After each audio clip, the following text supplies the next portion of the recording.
ओम शांति।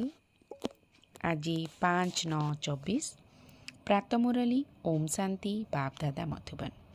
आजिर महावाक्य बाबा कहले, मिठे बच्चे तुम मानंकु एठारे प्रवृत्ति मार्गर स्नेह मिलुछि, कारण बाबा हृदयर सहित कहउछंती मोर संतान माने बाबांक ठारू संपत्ति मिलुछि। एही भली स्नेह देहधारी गुरु माने देई पारिबे नाही। आजिर प्रश्न, ଯେଉଁ ପିଲାମାନଙ୍କ ବୁଦ୍ଧିରେ ଜ୍ଞାନର ଧାରଣା ହେଉଛି ସୂକ୍ଷ୍ମ ବୁଦ୍ଧି ସମ୍ପନ୍ନ ଅଟନ୍ତି, ସେମାନଙ୍କର ଲକ୍ଷଣ କ'ଣ ହୋଇଥିବ? ଉତ୍ତର, ସେମାନଙ୍କଠାରେ ଅନ୍ୟମାନଙ୍କୁ ଜ୍ଞାନ ଶୁଣାଇବାର ସଉକ ଥିବ। ସେମାନଙ୍କର ବୁଦ୍ଧି ମିତ୍ର ସମ୍ବନ୍ଧୀମାନଙ୍କ ପ୍ରତି ଆକର୍ଷିତ ହେବ ନାହିଁ। ଯେଉଁମାନେ ସୂକ୍ଷ୍ମ ବୁଦ୍ଧି ସମ୍ପନ୍ନ ଆତ୍ମା, ସେମାନେ ପାଠ ପଢ଼ିବା ସମୟରେ କେବେ ହାଇ ମାରିବେ ନାହିଁ। ସ୍କୁଲରେ କେବେ ହେଲେ ଆଖି ବନ୍ଦ କରି ବସିବେ ନାହିଁ।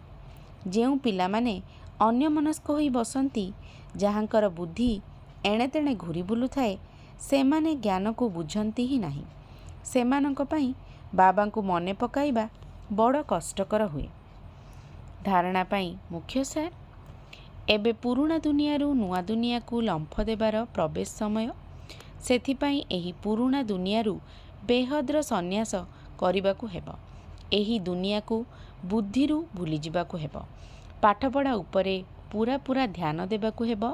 ସ୍କୁଲରେ ଆଖି ବନ୍ଦ କରି ବସିବାର ନିୟମ ନାହିଁ। ତେଣୁ ଧ୍ୟାନ ରହୁ। ପାଠପଢ଼ା ସମୟରେ ବୁଦ୍ଧି ଏଣେତେଣେ ନ ଯାଉ, ନିଦ ନ ଆସୁ। ଯାହା ଶୁଣୁଛ ତାହା ବୁଦ୍ଧିରେ ଧାରଣ ହୋଇଯାଉ।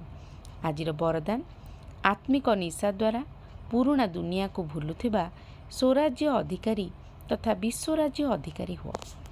ସଙ୍ଗମ ଯୁଗରେ ଯେଉଁମାନେ ବାବାଙ୍କର ସମ୍ପତ୍ତିର ଅଧିକାରୀ ହୋଇଥାନ୍ତି, ସେଇମାନେ ହିଁ ସ୍ୱରାଜ୍ୟ ତଥା ବିଶ୍ୱରାଜ୍ୟର ଅଧିକାରୀ ହୋଇଥାନ୍ତି। ଆଜି ସ୍ୱରାଜ୍ୟ ଅଛି, କାଲିକୁ ବିଶ୍ୱରାଜ୍ୟ ହେବ। ଏହା ଆଜି ଏବଂ କାଲିର ହିଁ କଥା। ଏଇଭଳି ଅଧିକାରୀ ଆତ୍ମାମାନେ ସର୍ବଦା ଆତ୍ମିକ ନିଶାରେ ହିଁ ରହିଥାନ୍ତି ଏବଂ ଆତ୍ମିକ ନିଶା ସହଜରେ ପୁରୁଣା ଦୁନିଆକୁ ଭୁଲାଇ ଦେଇଥାଏ।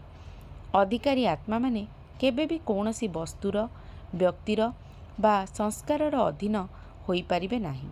ସେମାନଙ୍କୁ ବିନାଶୀ କଥାଗୁଡ଼ିକୁ ଛାଡ଼ିବାକୁ ପଡ଼େ ନାହିଁ, ଆପେ ଆପେ ଛାଡ଼ି ହୋଇଯାଏ।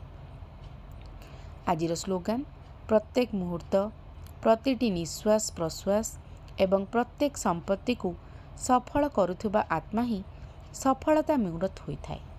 ଓମ୍ ଶାନ୍ତି।